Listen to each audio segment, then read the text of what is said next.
Let's get paid, y'all. Live dogs in the What's going on, guys? UFC Vegas 103 is upon us. We have Kape versus Almabayev. I was looking at this card for quite a bit. Sorry that I'm late. I'm actually in the middle of moving, so you'll see some junk back there. We're moving to another country, so it's been pretty busy. So I apologize for the delay, but I've still got some great fights, some great picks for you on here. At first, I didn't really like this card, but when I dove into it, decided to put my money down, I found a lot of good plays, and I found a lot of good underdogs, and you guys know I like good underdogs. In fact, we are 5 in a row on our underdog picks, making us 5-1. So I hope you've been following us. Ian Kutalaba was our last dog. I saw a lot of people saying it wasn't going to happen. It happened. Okay? And I've got two that I'm thinking about for this card. I'm not as confident in either one of them as I was in him. Believe it or not, I'm an Ian Kutalaba guy, so I saw that coming a mile away. Speaking of seeing stuff coming a mile away, let's dive into this card. So without further ado, let's bust it wide open. The first fight is going to be Montana De La Rosa versus Luana Carolina. I like Montana De La Rosa here. I think she's got more dog in her. I think she's got better wrestling. I think that the slow pace, Luana Carolina really likes to kind of slow fights down, kind of pick at you. She's kind of a point fighter. I think that if Montana De La Rosa shows up like she showed up in her last fight, if she shows up like we know she can, and she's in this, her head's on straight, this is a fight she's going to win. So seeing her as a dog here really makes me tempted, and she may be my live dog for this card. We'll see how it looks for tomorrow. But I like De La Rosa here. I think that at the very least, it's a 50-50 fight. And I'm going to go with whoever's got that dog in them, right? So De La Rosa for me. Then we have Charles Johnson versus Ramazan Timurov. Ramazan Timurov is an up-and-coming guy. Pretty heavy-handed, kind of wild, has the wrestling, kind of your typical fighter from that part of the world, but a lot more polished. I said he's wild at the same time, but, a lot of those guys are, overhand rights, just really aggressive and then spamming the takedowns. This guy is a lot more polished, a lot more well-rounded. Regardless of if he wins or loses here, he's somebody we want to look into. And he does have a lot of experience. He has as much experience as Charles Johnson. And Charles Johnson is always a live dog. I did already pick Charles Johnson as an underdog here, and I'm going to stick with that. I think that his length and his cardio is going to take him to the distance where he will get better as the fight goes. I'm not mad at whoever you have here, but I think Charles Johnson's the best pick. Then we got Andrea Lee versus J.J. Aldrich. Be honest with you, I don't know. Andrea Lee any day of the week is a better fighter than J.J. Aldrich, and she would be my pick. But the way she's looked lately really has me dialing that back. I think that J.J. Aldrich will be able to box her up a little bit in close range and use a wrestling game, and we're going to see that it's going to look a lot like a lot of Andrea Lee's losses. Boring, and, they're holding her down, and, she's making some bad decisions out there. Andrea Lee's the better fighter, but at this stage of the game, I guess I'm going to go with J.J. Aldrich tentatively. And then we have Lucas Almeida versus Danny Silva. Lucas Almeida is just not a guy I'm impressed with. I think Danny Silva is showing more promise, and I wish I could go more into it than that, y'all. But yeah, I think Danny Silva is just a little bit more polished. He's got youth on his side, and I think he's got momentum on his side as well. So I like him. I'm going to take him. He's been busier as well. So Danny Silva for me. Then we have Douglas Silva de Andrade. That's a mouthful. Versus John Castaneda.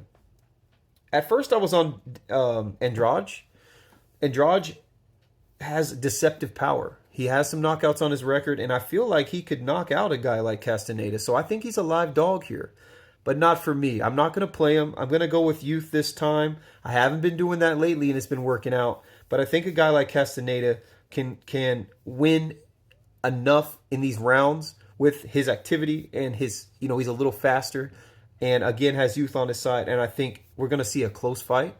And as long as he doesn't eat one of those heavy hands from Andrade, I believe he wins. So close one, whoever you have, up to you. But I really think we go with Castaneda here. Ricardo Ramos versus Chepe Mariscal. Mariscal should win this as long as he's not getting subbed in the first round. It's going to be Mariscal all day. I don't know how the money on him is really looking right now. So we're going to look for a prop to see what we can score there. Probably going to be knockout. I can see a knockout coming, and I like Mariscal. Then we have Austin Lane versus Mario Pinto. I'm going to take Mario Pinto because he hasn't let me down, and I haven't seen him getting knocked out like I have Austin Lane. At these low-level heavyweight fights, anybody could win. Austin Lane can come out with his wrestling game, but Pinto gets back up. Still a lot to see about him, so I'm not going to bet this fight, but I'm going to go with Mario Pinto. Danny Barlow versus Sam Patterson. I like Sam Patterson's length, and I do want to say I think he's more... I don't like the odds. I think that Sam Patterson has a much bigger chance in this fight than we're seeing him given.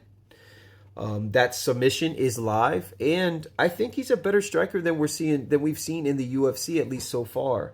But the neck and the chin is always out there, and he's going backwards, when he's exiting these combinations. And I believe that Danny Barlow, it will take a round or two, but I believe he can find that chin. So I'm going to go with Barlow. And then we have William Gomis versus Haider Emil. Guys, I love Haider Emil. Just going to tell you right now, this guy's been a live dog for me in his last fight. I hit the KO prop, and I hit him as a dog. So I am looking at him as my other live dog for this card. Gomis, despite having some knockouts and being a decent counterpuncher, I don't think he's got the power to knock out Emil. I think Emil is very tough. I think Emil is a dog, and I think Emil is the type of guy you want to put your money on. This could look similar to the Brito fight, and a lot of people had Brito winning. I actually did think Gomis edged it out. But I think that Emil's got a better fight IQ, and I think that Emil has a really solid team behind him. And it's closer than I'd like it to be, but I really think that Haider Emil, if he can just cut the cage off and just get in that medium range or into the pocket, I think he can knock him out. And I want to look at the submission prop, because if Gomis tries to shoot some takedowns while Haider's coming forward, because it's in the smaller cage, and you will see Gomis kind of put those sneaky shots in when he can. If you're getting too close and making him uncomfortable, and he knows he can get those takedowns on you, he will. But he is not going to be able to scramble like Emil, and Emil may get him in a rear naked choke or something crazy like that. So let's look for that too. We're going Haider Emil, and he might be the dog here. Or he is the dog, but he might be my dog, okay? My dog. And then we got Nazarat Hakparas versus Esteban Ribovics. I'm going to go with Ribovics. He's better everywhere, much better striker. Love the guy. He should beat a guy like Hakparas. But this is a big test for him, because I think a guy like Hakparas is one of the harder fights for Ribovics, actually in his whole career. It's just the style. Hakparas just has a way to find his... He has a way to win rounds. He steals rounds. He wins a lot of close decisions. I thought he lost to Gordon. And if you're losing to Gordon, you shouldn't be losing to Ribovics. So I'm going to go with Ribovics. Then we have Cody Brundage versus Julian Marquez. This one is so tough, man, because both these guys are kind of garbage. They both do have knockout power when you stand there and let them hit you. And both of these guys will stand there to be hit. So, I'm telling you right now, don't bet it, but I'm going to take Brundage, and I hate it. I hate it so much. But Brundage, I feel like I can just trust him a little bit more now. Having more experience, and having better wrestling.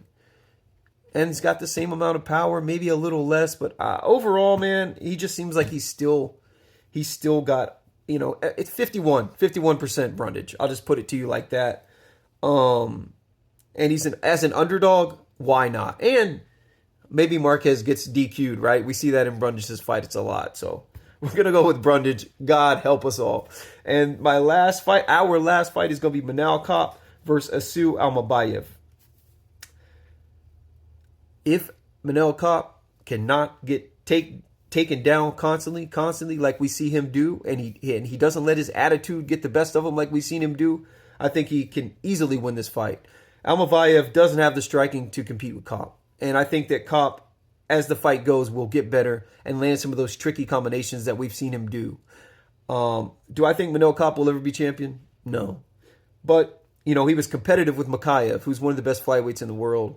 And Makayev would smoke Almabayev. So we're going to go with Manel Kape. And that's it, guys. That's the card. I will get my official plays for you tomorrow. Until then, I appreciate the love, appreciate the hate, appreciate the discourse. And let's get paid, y'all. Live dogs in the